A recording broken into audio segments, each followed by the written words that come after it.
안녕하세요. 밥 잘 먹게 해주는 치약 박사 김인수입니다. 오늘은 여기 뭔가 세팅이 돼 있어요. 피디님 이거 뭐예요? 오늘 라인업을 딱 보니까 양치질하고 관련된 그런 어떤 속설에 대해서 이야기하면 좋을 것 같은데 맞나요? 네, 맞습니다. 하나씩 집으시고 그 물건이랑 양치질과 관련된 속설에 대해서 시원하게 한번 설명해 주시면 될 것 같습니다. 아, 이거 소금이네요. 소금으로 양치질을 하면 좋을까요? 한번 맛을 볼까요?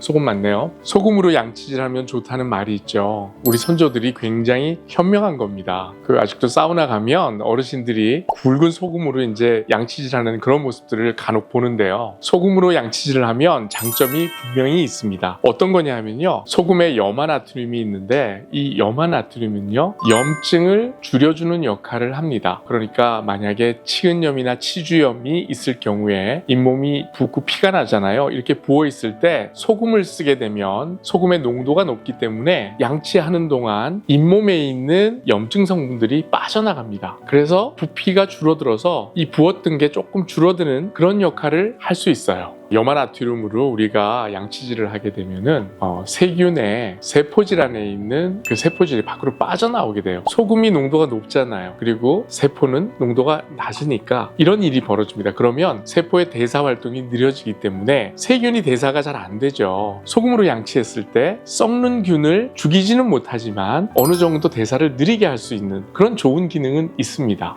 지금까지 제가 소금에 대해서 좋은 얘기를 말씀을 드렸는데 문제는 소금이 굵기 때문에 이 소금 가지고 손가락으로 막 이렇게 비비다 보면은 잇몸에 상처가 날 수도 있어요. 삼투압 현상으로 인해 가지고 부어있는 붓기가 빠진다고 제가 말씀드렸잖아요. 물론 그거는 좋아요. 이러한 현상이 반복되면요 건강한 점막의 수분까지도 빼앗을 수 있어요. 그런 문제가 생길 수 있기 때문에 여러분들이 소금물로 양치하실 때는요 소금을 티스푼으로 반 스푼 정도 넣어서 미온수에다가 흔들어서 다 녹인 다음에 그걸로 한두 번 하는 것은 그렇게 큰 문제가 생기지 않습니다. 그러나 그것보다 치약을 쓰셔서 양치질을 하시는 것이 훨씬 도움이 되실 것 같습니다.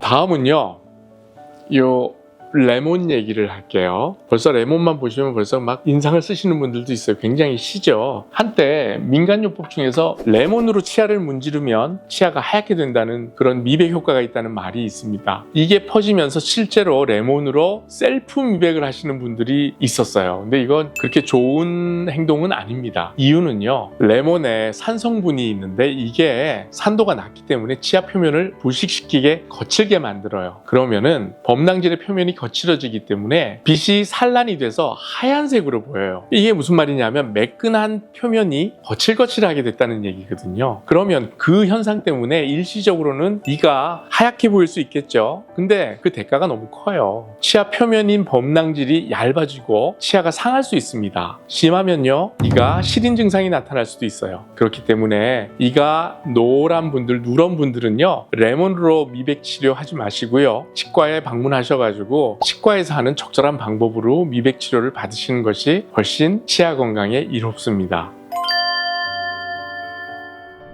네, 이번에는 마늘입니다. 마늘은요 먹고 나면은 입냄새가 많이 나죠. 명동에 명동칼국수라고 있는데 거기서 김치를 줘요. 거기 마늘이 굉장히 많이 들어있어서 맛있는데 먹고 나면 마늘 냄새가 너무 많이 납니다. 그래서 이를 닦아도 입냄새가 잘 가시지 않는 경우가 있어요. 그런데 구운 마늘을 입에 물고 있으면은 치통이 좀 사라진다는 그런 속설이 있어요. 그 이유는요 마늘에 알리신이라는 성분이 있습니다. 이 성분이 실제로 신경세포를 자극해서 통증을 좀 줄여줄 수 있습니다. 그리고 또 한 가지는 마늘에 있는 여러 가지 성분 때문에요 입안에 상처가 있을 때 오히려 염증이 생길 수도 있어요. 따라서 잇몸이 아프다고 해서 마늘 머금고 있지 마시고요 치과에 찾아오셔서 정확하게 진단받는 것이 중요합니다.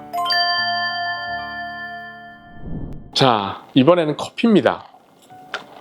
커피 맛있네요. 요즘 현대 한국 사람들은요 점심 먹고 나면요 커피 이만한 거 하나씩 다 들고 다닙니다. 특히 직장인들은 더 그러신 것 같아요. 근데 여기서 한 가지 문제가 있습니다. 여러분들은 밥 먹고 나서 양치질하고 커피 마십니까? 아니면은 밥 먹고 커피 마시고 양치질 하세요? 고민해 본 적 없으신가요? 이건 저도 사실 한 번씩 고민이 될 때가 있어요. 근데 대부분은 밥 먹고 나면요 커피가 땡기기 때문에 밥 먹고 커피부터 마십니다. 커피에는요 탄닌이라는 검은 색소 성분이 있습니다. 이 성분이 치아에 남아있을 수 있어요. 커피 마시고 나면. 그러면 착색이 생깁니다. 커피도 그렇고요. 홍차, 콜라, 와인 이런 것들이 착색을 유발하는 음료입니다. 그렇기 때문에 이런 음료를 드시고 난 후에는 물로 입을 헹궈 주시는 것이 좋습니다. 그래야 착색이 방지되거든요. 그러면은 양치질을 언제 해야 될까요? 우리가 산도 높은 음료수를 마시고 난 후에 바로 양치질을 하면 치아의 범랑질이 거칠어져 있습니다. 그러면 치아가 부식될 위험이 있죠. 그래서 우리가 식사하고 음료수 마시고 나면요 산도가 떨어지는 그래프를 보면 3분 안에 그래프가 확 떨어집니다. 산성이 돼버려요. 그래서 식사하시고 나서 3분 안에 닦든지 아니면 아예 30분 정도 지나고 나서 산성이 중화돼서 이제 회복이 될 정도가 돼서 그때 양치질을 해주시는 것이 좋습니다.